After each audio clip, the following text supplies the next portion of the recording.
تحریر ارشد حسین۔ زندگی یہ لفظ سننے میں کتنا سادہ لگتا ہے، مگر اس کے معنی اتنے گہرے ہیں کہ صدیوں کے فلسفی بھی اس کی گہرائی تک نہ پہنچ سکے۔ زندگی کیا ہے؟ کیا صرف سانس لینا، کھانا پینا، سونا اور جاگنا ہی زندگی ہے؟ پھر جینا کچھ اور ہے۔ آج بابا جی کے دربار میں بڑی چہل پہل تھی۔ میں بہت دنوں بعد ان کے گلستان میں آیا تھا۔ دل بوجھل، روپریشان اور سینہ سوکھی زمین کی مانند بن چکا تھا۔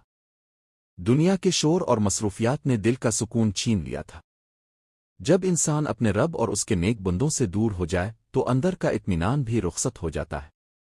میں خاموشی سے بابا جی کے قریب بیٹھا ہی تھا کہ اچانک کسی نے پوچھا، زندگی کے معنی کیا ہے؟ جینے اور زندہ رہنے میں فرق کیا ہے؟ میں چونک گیا۔ ایک لمحے کو دل گھبرا گیا۔ میں نے دل ہی دل میں کہا، اللہ، آج پھر امتحان ہے۔ میں نے آہستہ سا جواب دیا، زندگی غم اور خوشی کا مجموعہ ہے۔ مگر دل کہہ رہا تھا کہ یہ جواب ادھورا ہے۔ میں نے آنکھیں بند کی اور رب سے دعا کی، اے میرے رب، میرے الفاظ میں وہ قوت عطا فرما کہ میں سچ کہہ سکوں اور حق بیان کر سکوں۔ پھر میں بولا، زندگی ایک میدان ہے، ایک سنسان صحرا، جس میں کانٹے ہیں، پہاڑ ہیں، درندے ہیں اور پیار کرنے والی مخلوق بھی ہے۔ ہم سب اس صحرا کے مسافر ہیں اور ہمیں اسے پار کر کے اپنے رب کے حضور پہنچنا ہے۔ راستہ مشکل ہے مگر منزل روشن۔ اسی سفر میں ہمارے رہنما، ہمارے محبوب نے ہمیں سکھایا کہ یہ سفر اکیلے نہیں ہوتا۔ صلہ رحمی، رشتے، محبت، دوستی، یہی وہ رسی ہے جسے کارواں جڑتا ہے، اور یہی وہ سہارے ہیں جن کے ساتھ انسان اپنے رب تک پہنچتا ہے۔